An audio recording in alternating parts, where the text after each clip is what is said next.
Hello बच्चों, कैसे हो आप सब। आई एम श्योर कि आप सब बढ़िया होगे और आपकी पढ़ाई भी एकदम मज़ेदार चल रही होगी। मैं हूं आपकी आरती मैम। आज के इस वीडियो में हम एक लेसन पढ़ेंगे जिसका टाइटल है journey to the end of the earth, जिसके राइटर हैं तिशानी जोशी।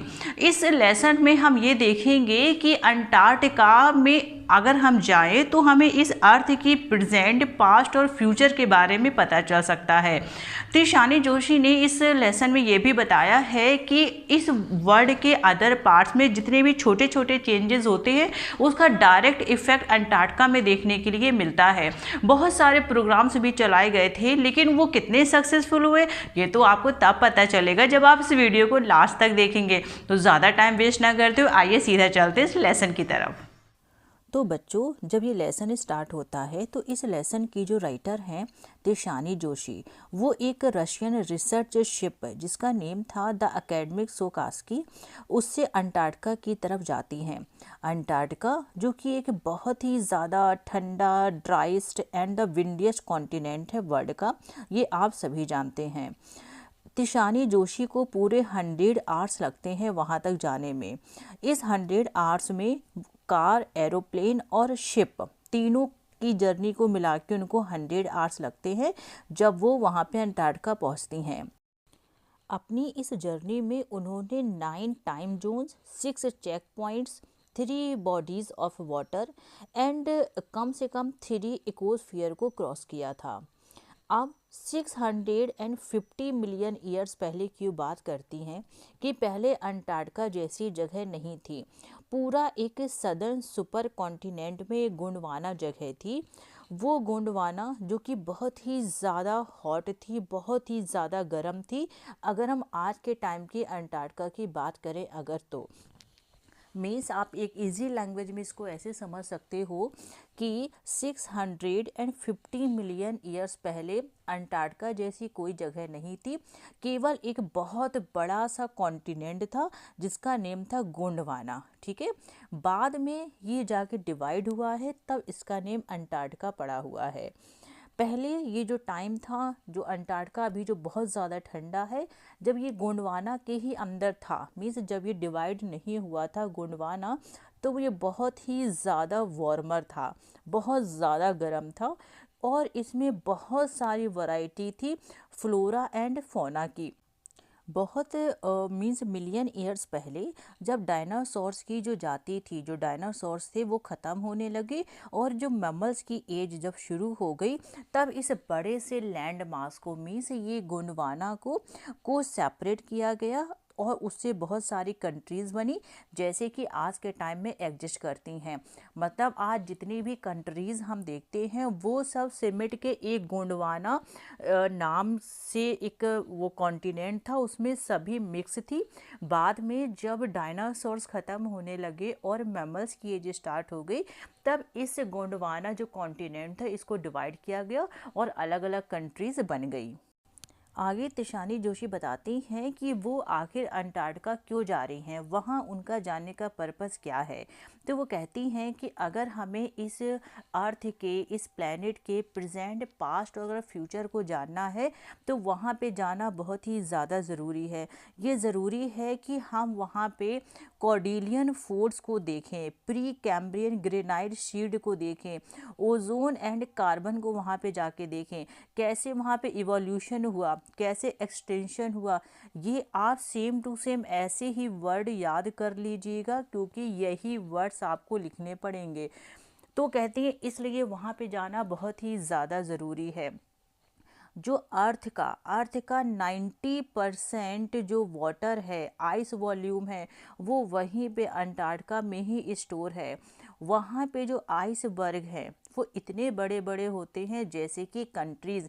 आप आइसबर्ग की इमेज देख सकते हो स्क्रीन में कि आइसबर्ग किसको बोला जाता है। इतने बड़े बड़े क्यों हैं, एक कंट्रीज जितने बड़े बड़े आइसबर्ग हैं, क्योंकि आप समझो ये, क्योंकि अंटार्कटिका में इस पूरे अर्थ का 90% जो आइस है वो वहीं पे ही स्टोर है।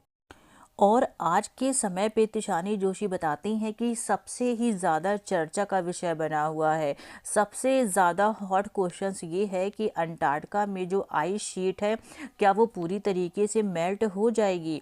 इसलिए अगर अंटार्कटिका आप जाते हो तो आपको ये पता चलेगा कि आज जो जिस कंट्रीज़ में हम लोग रह रहे हैं वो आखिर कैसे बनी और आगे तक वो कैसी रहेंगी और पास्ट में कैसी थी और प्रेजेंट में इनकी क्या कंडीशन है। क्योंकि अगर वहाँ पे ओजोन लेयर है, आप वहीं से ओजोन लेयर को आप देख सकते हो। ओजोन लेयर में का जो डिप्लेशन हो रहा है, डिप्लेशन का मतलब होता है जो ओजोन लेयर का क्षय हो रहा है, वो किस वजह से हो रहा है, वो इसी ग्लोबल वार्मिंग की वजह से हो रहा है। अगर पूरे वर्ल्ड में छोटे छोटे चेंजेस होते हैं तो उसका डायरेक्ट रिजल्ट कहाँ देखने को मिलता है, अंटार्कटिका में देखने को मिलता है। क्योंकि ग्लोबल वार्मिंग की वजह से जो अंटार्कटिका की जो आइस शीट है वो मेल्ट होने लगी है और अगर ऐसा होता है तो इसका रिजल्ट बहुत ही ज़्यादा ख़राब होने वाला है ह्यूमन रेस के लिए। पूरी ह्यूमन रेस बहुत ही ज़्यादा डेंजर में आ जाएगी अगर अंटार्कटिका की शीट जो आइस शीट है अगर वो पूरी तरीके से मेल्ट हो जाती है।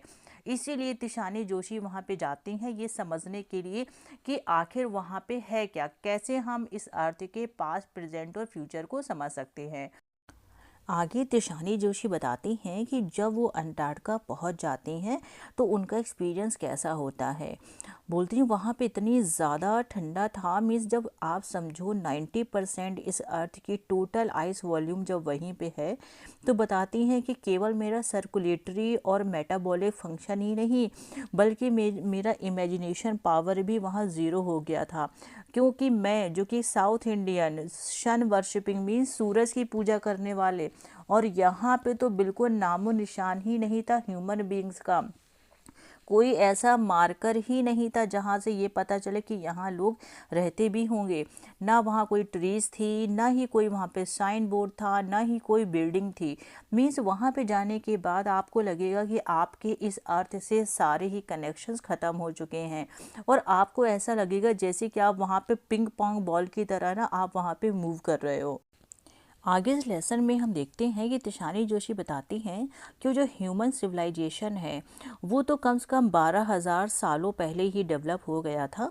लेकिन अगर हम इसको जियोलॉजिकल क्लॉक में देखें तो ये जो 12,000 साल हैं ये कुछ सेकंड्स के बराबर ही हैं। और हम लोगों ने मीन्स ह्यूमन बीइंग की वजह से इतनी ज़्यादा चीज़ें ख़राब हो गई हैं, ग्लोबल वार्मिंग बढ़ चुकी है, बहुत ही ज़्यादा पॉपुलेशन बढ़ गई है, चीज़ें बहुत ही ज़्यादा पॉल्यूट हो गई हैं।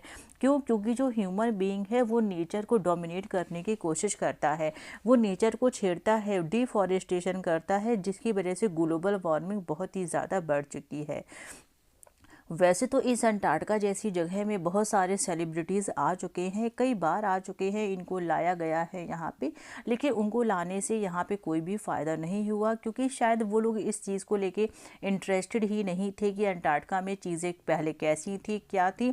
वो केवल एक मतलब आप समझ लो ट्रैवलिंग की तरह ही वहाँ पर जो सेलिब्रिटीज़ थी वो वहाँ पर जाया करती थी।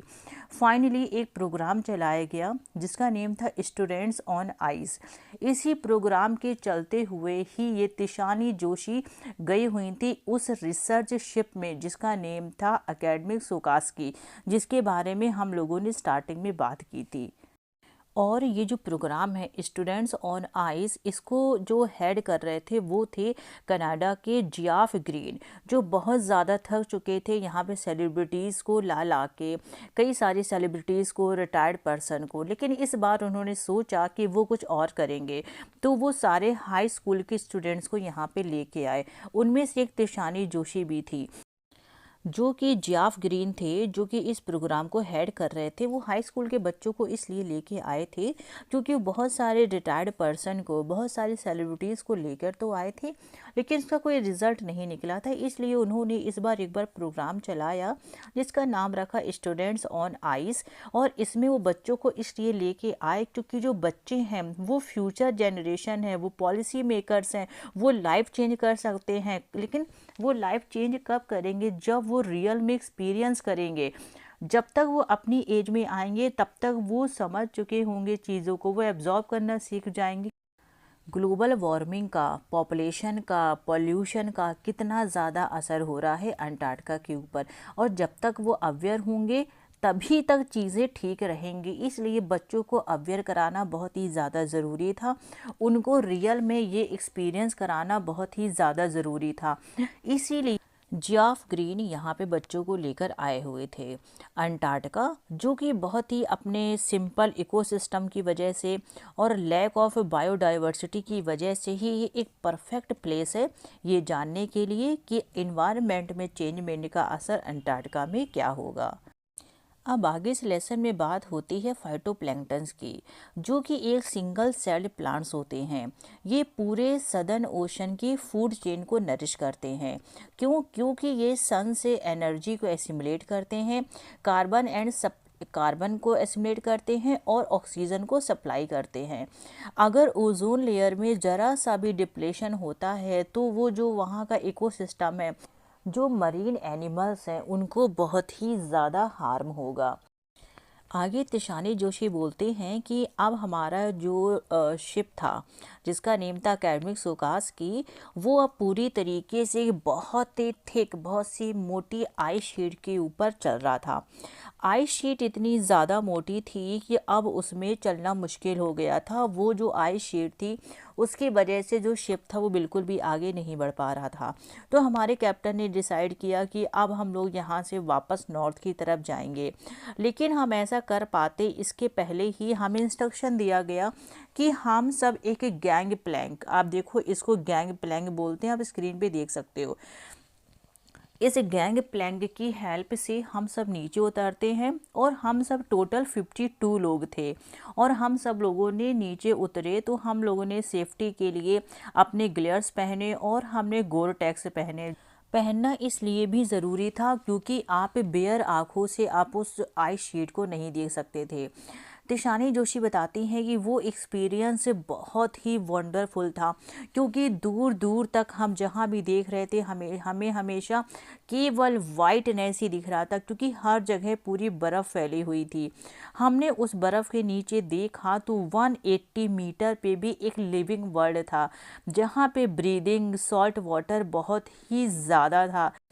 तो इन्होंने देखा कि उस सॉल्ट वाटर में जो क्रैब बीटर सील्स थी वो किस तरीके से अपने आप को स्ट्रेच कर रहे थे, किस तरीके से वो सन को एंजॉय कर रहे थे, बिल्कुल उसी तरीके से जैसे बैनियन ट्री के नीचे कोई स्ट्रे डॉग्स एंजॉय करता है।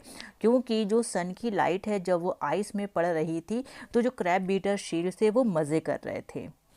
तो नरेटर हैं जो तिशानी जोशी, वो कहती हैं कि मैं तो उस ब्यूटी को देख के मैं वंडरफुल हो गई थी, कितना ही ज़्यादा फैंटास्टिक प्लेस था। और वो नहीं चाहती थी कि ये जो अंटार्कटिका जगह है वो पहले की तरह ही गर्म हो जाए। वो नहीं चाहती थी कि ग्लोबल वार्मिंग इतनी ज़्यादा बढ़ जाए कि यहाँ की जो आइस शीट है, जो इतनी थिक आइस शीट है, जो 90% इस प्लैनेट की जो बर्फ़ है वो वहीं पर ज़्यादा स्टोर है, वो यहाँ पर मेल्ट हो जाए। आगे बताती हैं कि हम लोगों ने यहाँ पे ग्रुप में एक साथ 2 हफ्ते यहाँ पे स्पेंड किए और हम लोगों ने पूरी तरीके से ये समझ लिया था कि कैसे इस वर्ल्ड को बचाना है क्योंकि इतने मिलियन ईयर्स में बहुत कुछ चेंज हो सकता है और कुछ भी चेंजेस होगा तो वो चेंजेस का इफ़ेक्ट ज़रूर ही यहाँ पे दिखाई देगा।